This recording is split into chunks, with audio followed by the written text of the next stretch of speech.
নমস্কার বন্ধুরা, আজকে রান্নাঘরে আপনাদের সবাইকে স্বাগত জানাই। আজকে আমি শীতের সবজি দিয়ে হাতে মাখা চচ্চড়ি করে দেখাবো। তার জন্য এখানে আমি 200 গ্রাম চিংড়ি মাছ পরিষ্কার করে বেছে ছাড়িয়ে এই মাথার শিরা যে কালোটা থাকে সেটাও ফেলে দিয়ে পরিষ্কার করে ধুয়ে নিয়েছি, নিয়ে নুন হলুদ মাখিয়ে রেখেছি।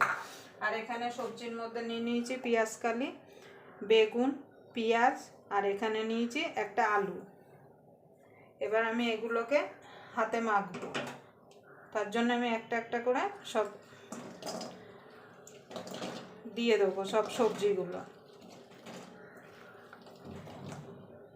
এই হাতে মাখা চচ্চড়িটা খেতে কিন্তু গরম ভাতের সঙ্গে অসাধারণ লাগে। আপনারা অবশ্যই একবার বাড়িতে এইভাবে ট্রাই করে দেখবেন।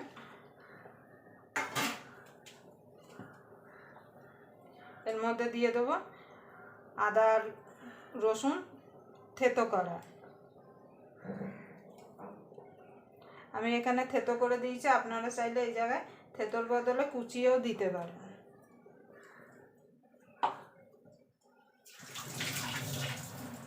আমার এই ভিডিওটা প্রথম থেকে শেষ পর্যন্ত দেখার অনুরোধ রইল। এবার আমি স্বাদ মতো লবণ দিয়ে দেবো, হলুদ গুঁড়ো,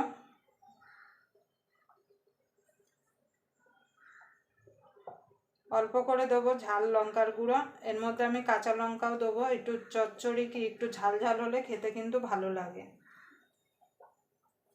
সামান্য জিরের গুঁড়ো, সামান্য ধনের গুঁড়ো। এবার এখানে আমি কাঁচা সর্ষের তেল দিয়ে দেবো।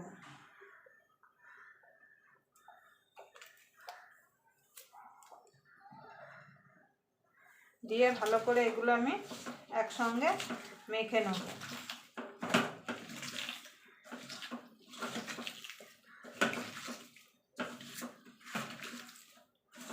যদি আমার এই হাতে মাখা চচ্চড়িটা আপনাদের ভালো লাগে অবশ্যই একটা লাইক করবেন। আর যারা আমার চ্যানেলটা এখনও সাবস্ক্রাইবার করেননি, সাবস্ক্রাইবার করে পাশে থাকার অনুরোধ রইল। আর পাশের বেল আইকনটি বাজাতে ভুলবেন না, আমি যখন নিত্য নতুন রেসিপি আপলোড করব সবার আগে পাওয়ার জন্য। আমি এটা ভালো করে মেখে নেব। দেখুন বন্ধুরা, মাখা হয়ে গেছে। এবার আমি এর মধ্যে চিংড়ি মাছটা দিয়ে দেবো, দিয়ে এবার আর একটু আলগা করে মেখে নেব। কেন চিংড়ি মাছটা দিয়ে চেপে মাখতে গেলে কিন্তু চিংড়ি মাছগুলো সব ভেঙে যাবে।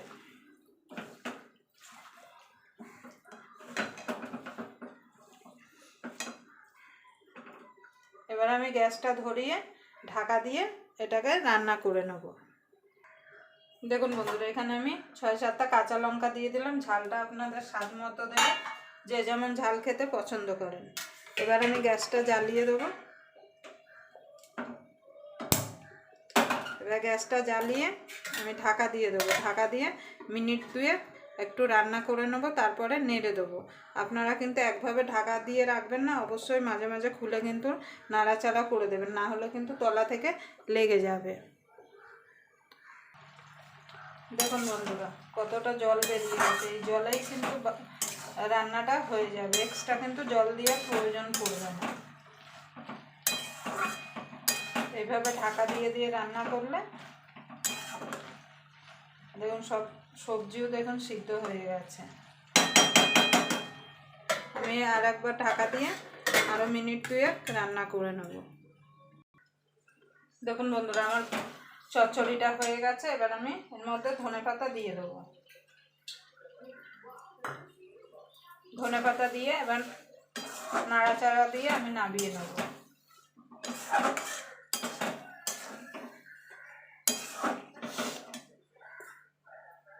দেখুন বন্ধুরা, আমার চচ্চড়িটা হয়ে গেছে। এবার আমি নামিয়ে দেবো।